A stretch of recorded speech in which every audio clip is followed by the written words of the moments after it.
Hello friends, चलिए हम शुरू करते हैं ऑडिट में हमारा चैप्टर 3। और आप देख सकते हैं इस चैप्टर का जो नाम है वो है audit documentation and audit evidence. Audit documentation and audit evidence. शुरू करते हैं, एक एक करके टॉपिक्स पे बात करते हैं।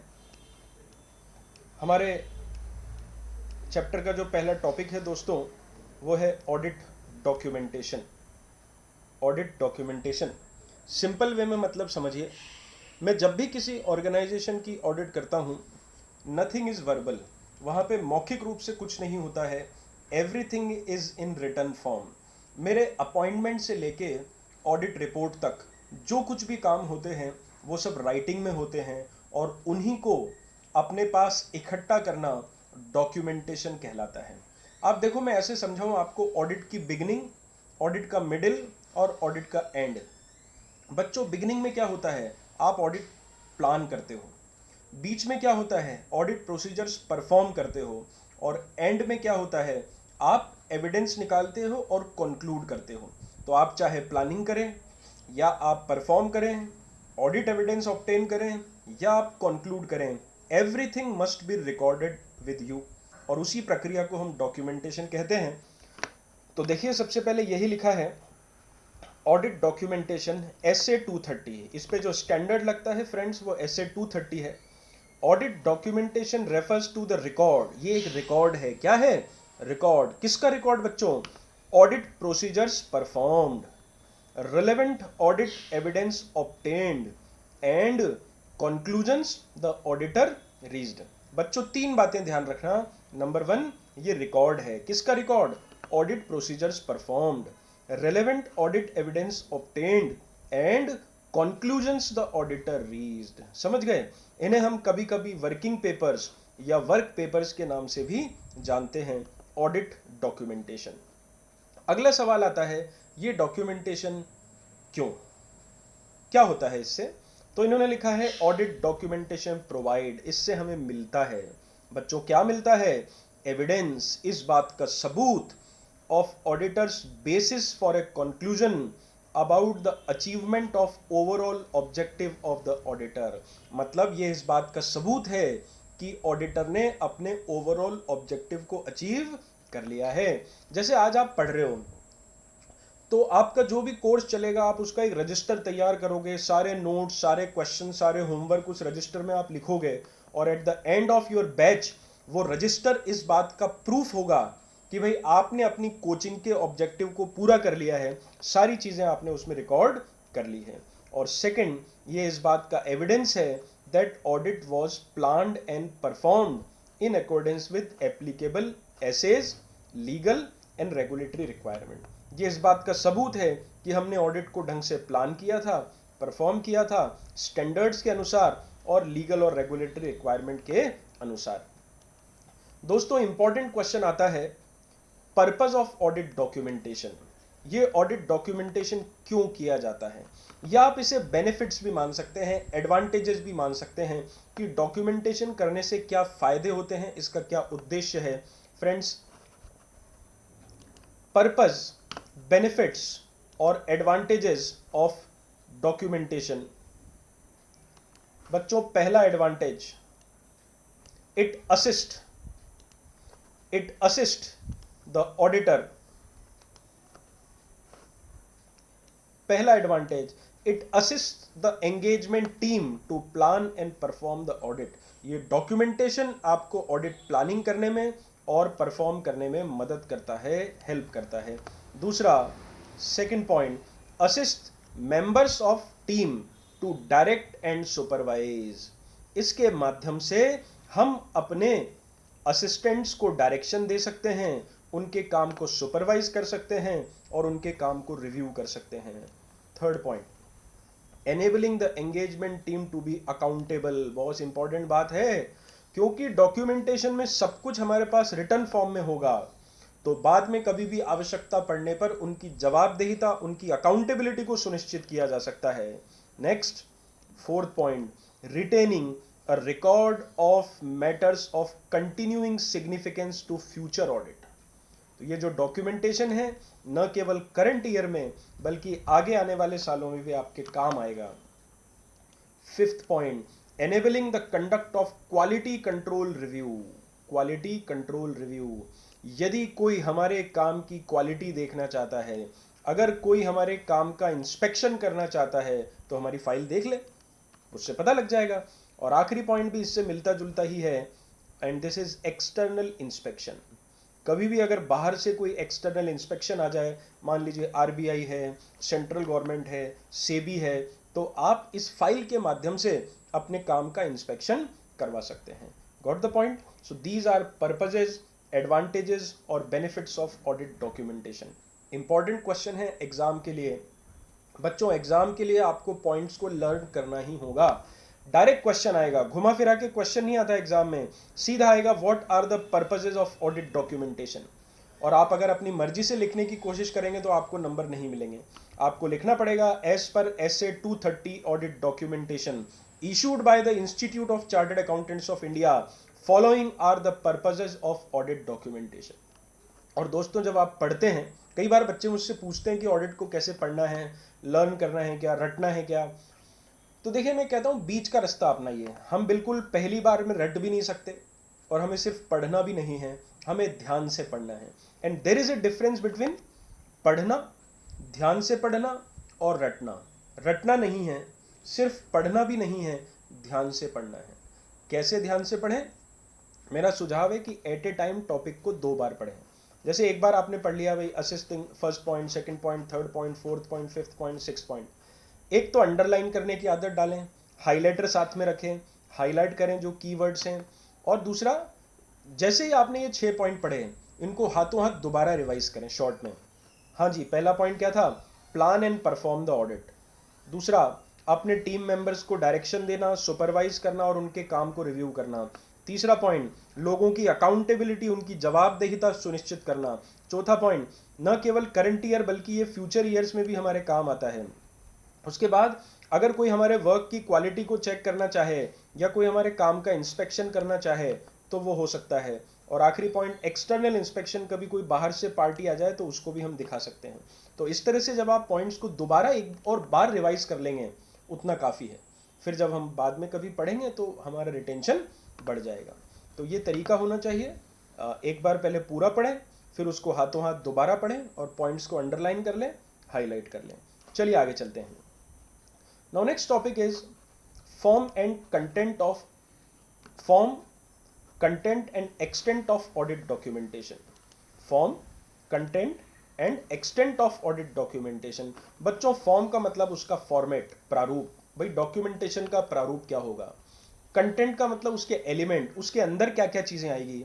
और एक्सटेंट का मतलब उसकी मात्रा, कि हम डॉक्यूमेंटेशन कितना करेंगे। तो हमारे डॉक्यूमेंटेशन का फॉर्मेट क्या हो, हमारे डॉक्यूमेंटेशन में कंटेंट क्या क्या हो और उसकी मात्रा कितनी हो। तो भैया ये कोई फिक्स फार्मूला तो है नहीं, ये तो डिपेंड करता है बहुत सारे फैक्टर्स पे। फॉर एग्जांपल, अगर आप किसी छोटी सी प्राइवेट फर्म की ऑडिट कर रहे हैं, पार्टनरशिप फर्म की ऑडिट कर रहे हैं, तो डॉक्यूमेंटेशन कम होगा। और अगर आप किसी बड़ी मल्टीनेशनल कंपनी की ऑडिट कर रहे हैं तो डॉक्यूमेंटेशन ज़्यादा होगा। ये तो डिपेंड करता है। तो आइए वही पढ़ते हैं। The form, content and extent of audit documentation depend on the following factor. तो उसका प्रारूप, उसका कंटेंट और उसकी मात्रा इन फैक्टर्स पे डिपेंड करती है। पहला factor, size and complexity of the entity. जिस कंपनी की आप ऑडिट कर रहे हैं उसका आकार क्या है, उसमें जटिलता कितनी है। दूसरा point, the nature of audit procedures to be perform. किस तरह के ऑडिट प्रोसीजर्स आप परफॉर्म करने वाले हैं, क्योंकि जैसे ऑडिट प्रोसीजर्स परफॉर्म करेंगे वैसा डॉक्यूमेंटेशन होगा। Number 3, the identified risk of material misstatement. जिस ऑर्गेनाइजेशन की आप ऑडिट कर रहे हैं वहां पर रिस्क ऑफ मटीरियल मिसस्टेटमेंट कितनी है। जितनी ज़्यादा जोखिम होगी, जितनी ज़्यादा गलतियां होने की संभावना होगी, डॉक्यूमेंटेशन भी उतना ज़्यादा करना पड़ेगा बॉस। नेक्स्ट है the significance of audit evidence obtained. जो एविडेंस आपने प्राप्त किए हैं, जो ऑडिट एविडेंस आपने इकट्ठा किया है, वो कितने इंपॉर्टेंट है। जितने ज़्यादा सिग्निफिकेंट ऑडिट एविडेंस होंगे, डॉक्यूमेंटेशन भी उतना ज़्यादा होगा। The nature and extent of exceptions identified. Exceptions मतलब गलतियां। ऑडिट के दौरान आपको कितने एक्सेप्शनल मैटर्स दिखाई देते हैं, कितने एक्सेप्शंस आपके सामने आते हैं, जितने ज़्यादा एक्सेप्शंस आएंगे उतना ज़्यादा डॉक्यूमेंटेशन करना पड़ेगा। और आखिरी पॉइंट थोड़ा सा टिपिकल है समझना, the need to document a conclusion. हमने कोई निष्कर्ष निकाला, कोई कंक्लूजन है, क्या उसे अपनी फाइल में लिखने की आवश्यकता है? और the basis for a conclusion, कैसा कंक्लूजन बच्चों? आगे लिखा है not readily determinable from the documentation of the work perform. देखो थोड़ा सा टफ है, इसको ऐसे समझो, जब हम ऑडिट करते हैं ना तो कुछ चीजें रेडिली डिटर्मिनेबल होती है, यानी वो फैक्चुअल होती हैं, उन्हें कभी भी आप कैलकुलेट कर सकते हैं, कभी भी डिटरमाइन कर सकते हैं। तो जो चीज़ रेडिली डिटर्मिनेबल है उसको आप डॉक्यूमेंट नहीं भी करोगे तो चलेगा, लेकिन something which is not readily determinable, ऐसी कोई चीज़ जो बाद में आसानी से जिसे पता नहीं लगाया जा सकेगा, उसे आज ही डॉक्यूमेंट कर लेना चाहिए। समझ गए? तो ऐसा कोई कंक्लूजन या उसका basis which is not readily determinable, उसका डॉक्यूमेंटेशन आवश्यक है दोस्तों। और number 7, the audit methodology and tools used. आप ऑडिट करने के लिए कौन से मेथड्स काम में ले रहे हो और कौन से टूल्स काम में ले रहे हो, मैनुअली कर रहे हो या कंप्यूटर से कर रहे हो, इन सब पे डिपेंड करता है हमारा डॉक्यूमेंटेशन कैसा होगा। पहला, size and complexity of the entity, nature of audit procedures to be performed, identified risk of material misstatement, significance of audit evidence obtained, nature and extent of exceptional matters identified, और किसी document को conclusion को document करने की need, I repeat, किसी conclusion को document करने की need which is not readily determinable, जो रेडिली डिटर्मिनेबल नहीं है। और आखिरी point, audit method and tools used, आप मैनुअली कर रहे हैं या कंप्यूटराइज वे में कर रहे हैं, ये सब पे डिपेंड करता है डॉक्यूमेंटेशन का फॉर्म और कंटेंट। Got the point? चलिए आगे चलते हैं। Topic number 1.4 now, examples of documentation. बड़ा आसान है, ये सिर्फ इलिस्ट्रेटिव है, कुछ एग्जाम्पल्स दिए हैं कि हम किन किन चीज़ों को अपनी फाइल में, अपने डॉक्यूमेंटेशन में ले सकते हैं। नंबर 1, ऑडिट प्रोग्राम, आपने जो भी प्लानिंग की है, जो भी प्रोग्राम बनाया है। नंबर 2, एनालिसिस, उस ऑर्गेनाइजेशन के बारे में आपका जो भी एनालिसिस है, रेशोज हैं, GP ratio, earning per share, उसका मार्केट प्राइस, उसका ये सब चीज़ें, डिविडेंड कितना दिया है कंपनी का, टर्नओवर कितना है, डेट इक्विटी रेशो क्या है, उस कंपनी के बारे में आपका एनालिसिस। Issues, memoranda. बच्चों मेमोरेंडा का मतलब होता है याददाश्त पत्र। क्या होता है? याददाश्त पत्र। इंग्लिश में इसे मेमोरेंडम लेटर ही बोलेंगे। During the course of audit हमें अगर मैनेजमेंट से कोई भी इंफॉर्मेशन चाहिए तो हम उनसे राइटिंग में मांगते हैं, उनको एक पर्ची बना के देते हैं कि भाई in connection with your audit हमें ये फाइल चाहिए तो आप हमें दे दें। तो ये जो पर्ची बना के आपने दी है इसे भी आपको अपनी फाइल में लगा के रखना चाहिए। समरीज ऑफ सिग्निफिकेंट मैटर, जितने भी इंपॉर्टेंट मैटर्स और इश्यूज हैं उनकी summary. Letters of confirmation and representation, थोड़ा समझेंगे। लेटर ऑफ कंफर्मेशन हमको मिलता है थर्ड पार्टी से, जैसे कंपनी के लेंडर हैं, क्रेडिटर हैं, डेटर हैं, उनसे अगर आपने कोई कंफर्मेशन लेटर मांगा है। और लेटर ऑफ रिप्रेजेंटेशन मिलता है बच्चों मैनेजमेंट से। तो मैनेजमेंट से अगर आपने कोई भी एक्सप्लेनेशन लिया है, वो सब चीज़ें अपनी फाइल में लगाएं। चेकलिस्ट, चेकलिस्ट मतलब सीरीज ऑफ क्वेश्चंस, आपने क्या क्या चीज़ें चेक करनी है वो टिक लगाते हैं ना अपन, तो वो चेकलिस्ट आप अपनी फाइल में लगा के रखिए। और आखिरी पॉइंट है कॉरेस्पॉन्डेंस, मतलब पत्र व्यवहार, चाहे वो ईमेल से हो या लेटर से हो, जिससे भी हुआ हो इन कनेक्शन विद ऑडिट, आपको इन सब चीज़ों को अपनी फाइल में लगा के रखना चाहिए। Got the point? तो ये सिंपली एग्जाम्पल्स हैं कि डॉक्यूमेंटेशन में क्या क्या आता है। चलिए अगले टॉपिक पे चलते हैं, 1.5। Now there is a small topic, audit file. देखो अब तक हम पढ़ रहे थे डॉक्यूमेंटेशन, अब है ये ऑडिट फाइल क्या होती है भैया। तो ये तो बड़ा आसान है। देखिए डॉक्यूमेंटेशन इज अ वर्ब, वो एक प्रक्रिया थी कि भाई जो भी हम ऑडिट कर रहे हैं उन सबको डॉक्यूमेंट करो। दादा डॉक्यूमेंट कहाँ करो? किसी न किसी फाइल में करो। So audit file is a media. Audit file एक ऐसा माध्यम है जहां पर आप अपने सारे डॉक्यूमेंट्स को इकट्ठा करते हैं।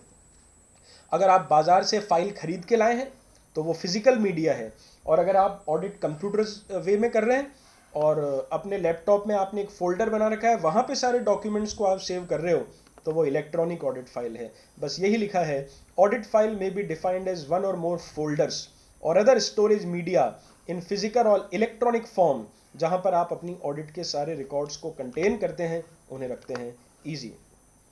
नेक्स्ट, अगला topic, assembly of final audit file. अब थोड़ा ध्यान से समझने की जरूरत पड़ेगी आपको, वैसे अभी तक भी ध्यान से ही समझ रहे थे, फिर भी असेंबली। बच्चों, असेंबली का मतलब यहां पे है जमाना, अरेंज करना। समझना इसको ऐसे प्रैक्टिकली समझो आप कि जब आप क्लास में पढ़ रहे होते हो ना, तो आप रजिस्टर बनाते हो। आप किसी दिन आप एब्सेंट रहे तो आपका काम छूट गया तो आपने 2 पेज छोड़ दिए। कभी आपने होमवर्क नहीं किया है ना, कुछ इनकम्प्लीट रह गया आपका, तो बीच बीच में पेजेस छोड़ देते हो। तो हमारा कहना है कि भैया जब आपका बैच कंप्लीट होने लगे तब आपको अपने रजिस्टर को पूरी तरह से अरेंज कर लेना चाहिए। कुछ छूट गया तो नोट कर लो, किसी फ्रेंड से जेरोक्स करा लो, सिस्टमेटिक कर लो, ताकि आपको बाद में एग्जाम टाइम में दिक्कत नहीं आए। इसका मतलब भी यहाँ यही है, assembly of the final audit file. During the course of audit आपका जो डॉक्यूमेंटेशन है वो इनसिस्टमेटिक हो सकता है, लेकिन आपको चाहिए कि जैसे ही ऑडिट कंप्लीट हो आप अपनी ऑडिट फाइल को भी फाइनल कर लें, उसे प्रॉपरली जमा लें, अरेंज कर लें। And this is called assembly of the final audit file. जमाना, अरेंज करना, उसे प्रॉपर वे में मैनेज करना। समझ गए? ध्यान रखें, SQC1 standard on quality control. ये जो स्टैंडर्ड है वो क्वालिटी कंट्रोल के बारे में है, और SQC1 ने इसकी समय सीमा दी है बच्चों, not more than 60 days after the date of audit report. ध्यान रखना, यानी ऑडिट रिपोर्ट साइन करने के 60 दिनों के अंदर अंदर आपको अपनी ऑडिट फाइल को फाइनली असेंबल कर लेना चाहिए, जमा लेना चाहिए। Got the point? आसान है। अगली बात ध्यान से सुनो, यहां लिखा है फाइनल ऑडिट फाइल असेंबल करना। बच्चों, असेंबल करना मतलब उसे जमाना। यहां पे कोई नया काम नहीं होगा, कोई नए ऑडिट प्रोसीजर्स परफॉर्म नहीं होंगे, कोई नया डॉक्यूमेंटेशन नहीं आएगा, सिर्फ हम अपने पुराने कागजों को जमा रहे हैं। ये सिर्फ एक एडमिनिस्ट्रेटिव प्रोसेस है। तो देखिए क्या लिखा है, the completion of assembly of final audit file after the date of audit report is an administrative process and it does not involve the performance of new audit procedure। कोई नया audit procedure नहीं होगा, कोई नया conclusion नहीं आएगा। समझ गए क्या? ये एक एडमिनिस्ट्रेटिव प्रोसेस है। No new audit procedure, no new conclusion. हाँ, कुछ एडमिनिस्ट्रेटिव चेंजेस, छोटे मोटे चेंजेस आप कर सकते हो। क्या चेंज कर सकते हैं भाई? नंबर 1, डिलीटिंग और discarding superseded document. Superseded document का मतलब होता है कोई लेटेस्ट डॉक्यूमेंट। आप इसको सिंपली ऐसे समझो, जैसे अपन ने कोई बिल्डिंग रेंट पे ले रखी थी, तो अपने पास रेंट एग्रीमेंट था, वो फाइल में लगा रखा था।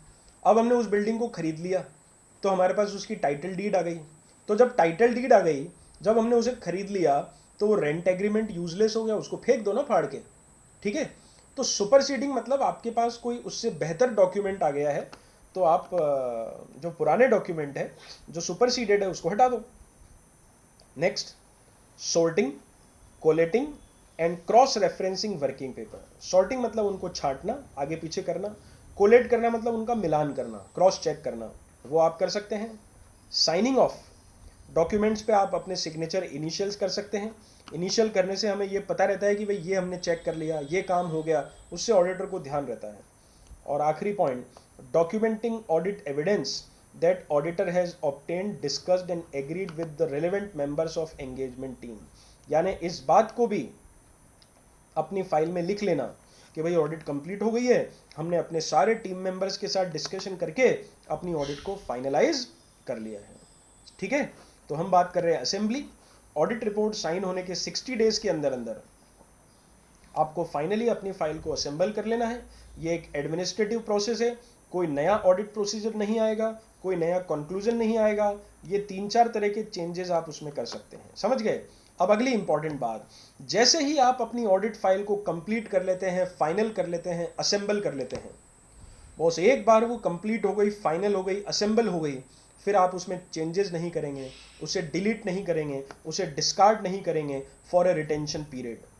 और उसका रिटेंशन पीरियड अगेन SQC1, वो रिटेंशन पीरियड कितना है बच्चों? No shorter than 7 years from the date of audit report. समझ गए क्या?